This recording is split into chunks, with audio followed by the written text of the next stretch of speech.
हरिओम आत्मी भक्तजनों सप्रेम जय श्री हरि। भगवान श्री हरि विष्णु के मंदिर प्रांगण से आज आपको युग गीता की 287वीं कड़ी श्रीमद् भगवत गीता 17वें अध्याय की 26वीं किस्त हम आपको सुनाने जा रहे हैं, जिसमें 28वें श्लोक का वर्णन इसमें आया है। भगवान अर्जुन से कहते हैं, क्या कहते हैं इस श्लोक में, इस प्रकार से सुनिए। अश्रद्धाहुतं दतं तपस्त कृतं च यत्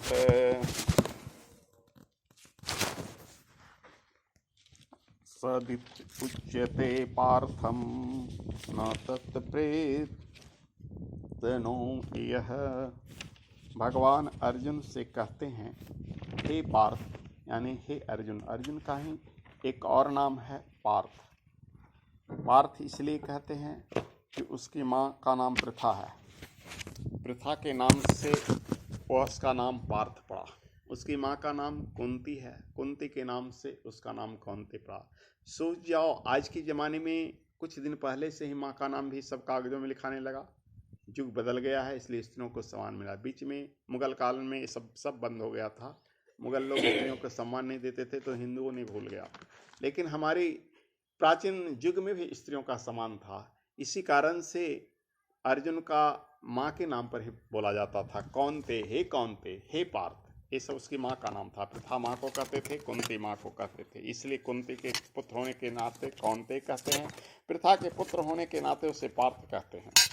तो कहते हैं भगवान श्री कृष्ण, हे पार्थ, अश्रद्धा से किया हुआ हवन, दिया हुआ दान, तपा हुआ तप, जो कुछ भी किया जाता है वो असत कहलाता है, और उसका फल न तो यहाँ मिलता है और न मरने के बाद मिलता है। इसलिए कोई भी पूजा पाठ करो, श्रद्धा विश्वास के साथ करो, तो उसी का फल मिलने वाला है। जिसमें कोई श्रद्धा नहीं, कोई विश्वास नहीं है, तो उसका कोई फल नहीं मिलेगा। यह एक बहुत ही महत्वपूर्ण श्लोक है भगवान का गीता में।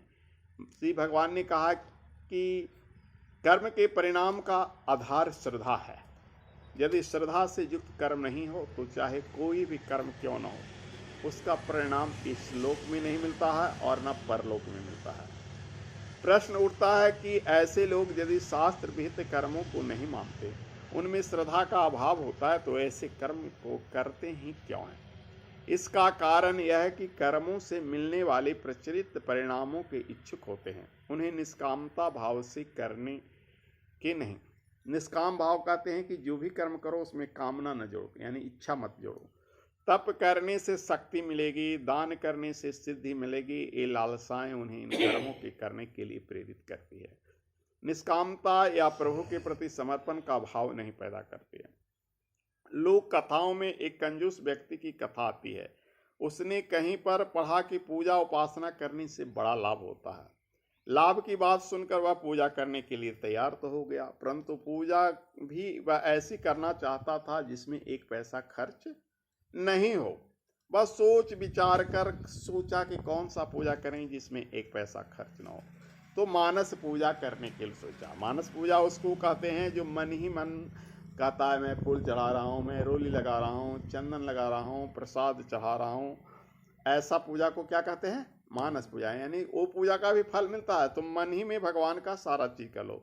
वह मन ही मन भगवान को रुद्राभिषेक करने के लिए बैठ गया। मन में शिवलिंग उसका आया, उसके ऊपर पुष्प चढ़ाया, अक्षत चढ़ाया, जल चढ़ाया, दूध शर्करा उसने डाला। जैसे ही घी चढ़ाने लगा, वैसे ही मन में आया, अरे घी तो बड़ी महंगा है। देखो, मन का घी चढ़ा रहा है तो भी उसको क्या लगा, अरे घी तो बहुत महंगा है।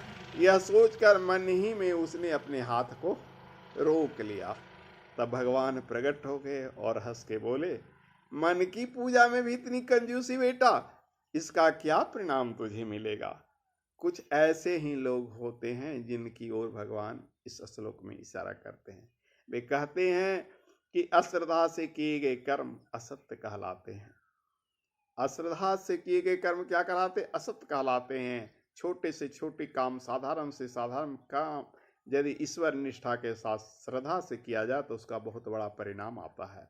परंतु बड़े से बड़े काम यदि संकीर्णता के साथ, मनोवृत्ति के साथ किया जाता है तो असत कहलाता है। इसलिए रामचरितमानस में गोस्वामी तुलसीदास जी ने भी इस पर लिखा एक चौपाई, बरन धर्म नहीं आश्रम चारी, श्रुति विरोध रत सब नर नारी।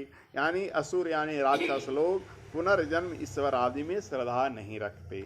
एवं भगवान के यहाँ इंगित करते हैं कि हमारे लिए उचित है या 7 विधि कर्मों को श्रद्धापूर्वक एवं निष्काम भाव से करना चाहिए, तभी उसका परिणाम संसार में भी मिलेगा और संसार से पार भी मिलेगा।